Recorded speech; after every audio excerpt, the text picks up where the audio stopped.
अजय चुगली चुगले। हाँ जी अजय। सर वो चौगुले है। चोगले, चौगुले। हाँ जी, चोगले चोगले जी, हाँ जी, क्या कहना चाहेंगे? सर मैं आपको लगभग 2 साल से देख रहा हूँ। ओहो और हो, थके नहीं अभी तक आप? नहीं सर, मतलब मैं अभी अच्छा। तक डिप्लोमेटिक बन चुका हूँ। ओहो। पर लाइक आपके जैसे बनना है, तो बस अच्छा। पिछले स्ट्रीम में भी आया था आपके, पर आपने मेरा कॉल नहीं लिया।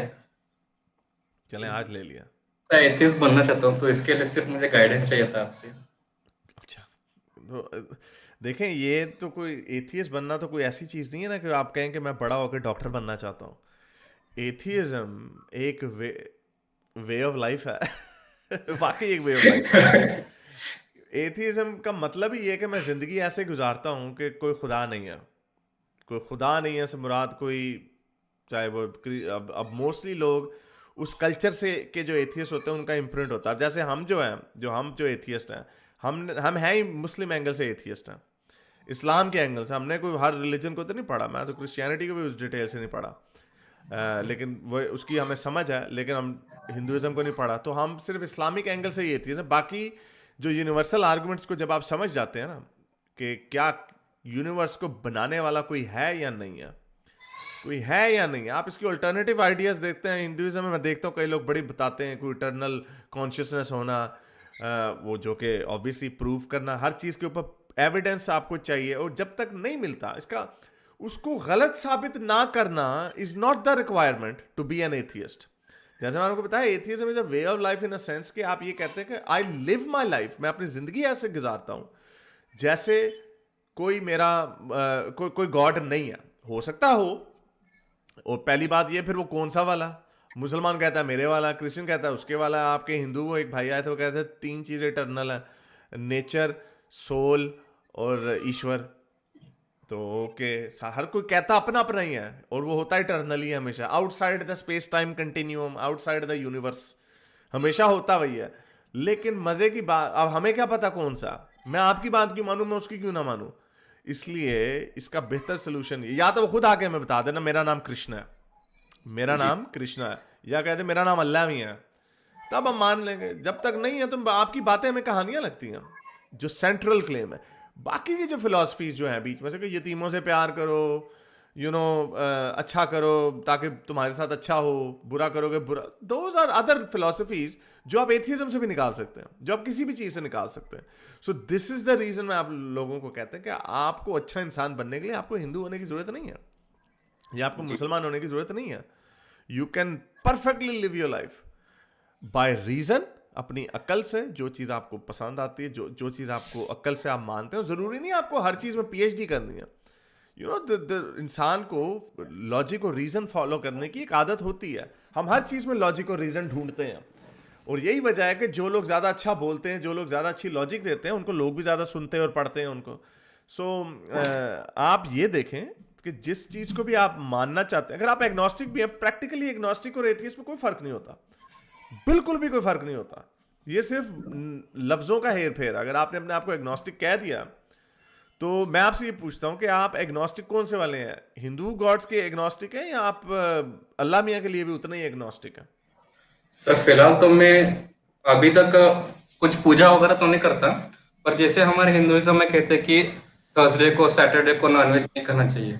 वो जब मैं ट्राई करता हूँ तो मन में एक डर रहता है कि यार आज नहीं खा सकते, ऐसा वैसा तो। हाँ, तो वो जैसे मुसलमान हमें कहते हैं कि यार हारिस हम एथियस्ट तो बन गए हैं, ईमान तो उठ गया, लेकिन अभी भी थोड़ा सा डर लगता है यार, जहन्नुम में आग में कहीं जलेंगे तो नहीं हम, यार कहीं कोई ऐसी प्रॉब्लम होगी तो नहीं। तो ये आप वही देख लें, इसमें कोई वही मैं आपको कहता हूँ, डॉगमा जो है, ये सारी डॉगमा जो है ये बड़ा सिमिलर है।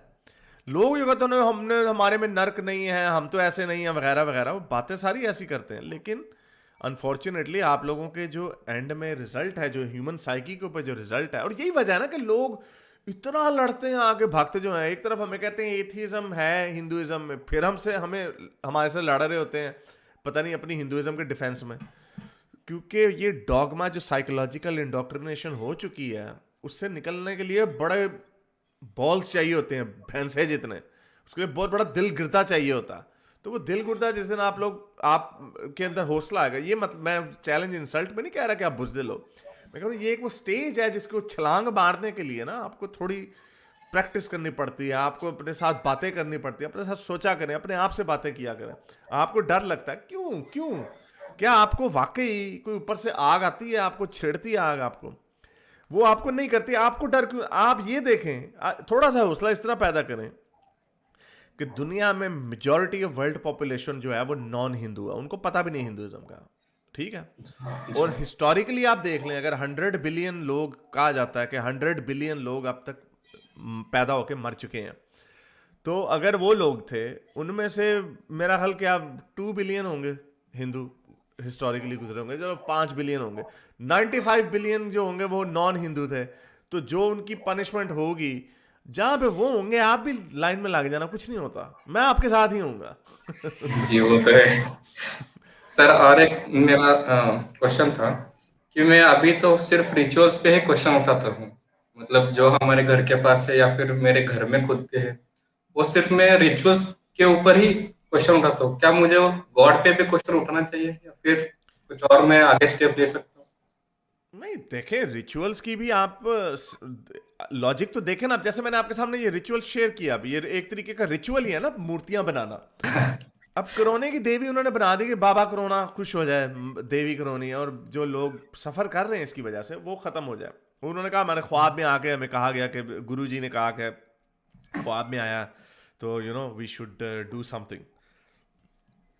तो ये रिचुअल ही है ना एक तरीके का। और अब आई अंडरस्टैंड कि वो कौन सा, वो करवा चौथ नहीं, वो कौन सा होली का, वो रक्षाबंधन का जो होता है, Rakshabandhan. It's very nice, it's nice.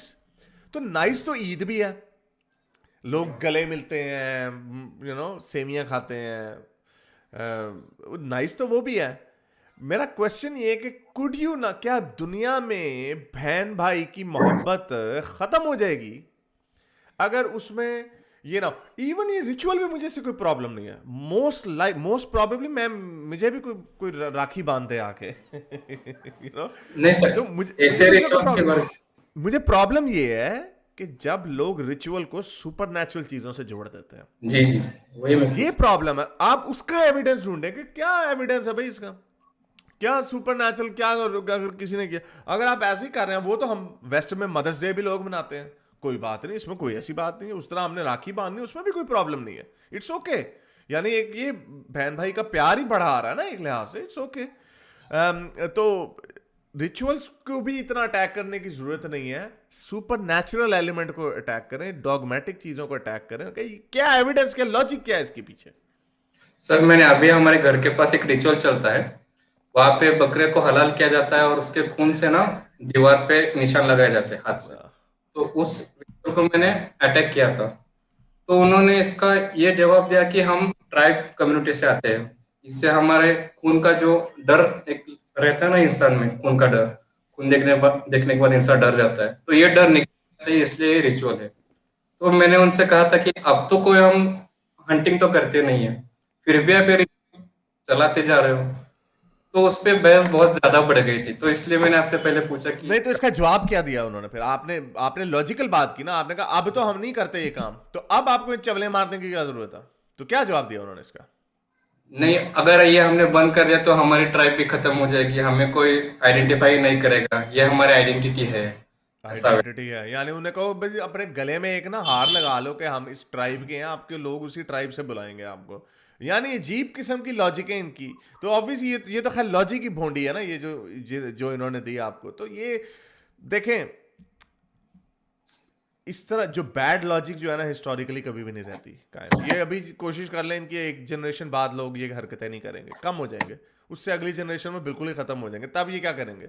तो इसके ऊपर बस यही सोल्यूशन है कि आप इसके ऊपर आवाज उठाते रहें, आप इसके ऊपर बात करते रहें, और देखें वो कहाँ जाती है। ठीक है सर, चलें, मेरे बस sir, I have to wrap it up. बहुत ओके शुक्रिया, thank you. Thank you sir. मेरे इस नेक काम को जारी रखने के लिए मुझे पेपैल या पेट्रियन पे ज़रूर सपोर्ट कीजिए, ताकि मैं अपना पैगाम ज़्यादा से ज़्यादा लोगों तक पहुंचा सकूं।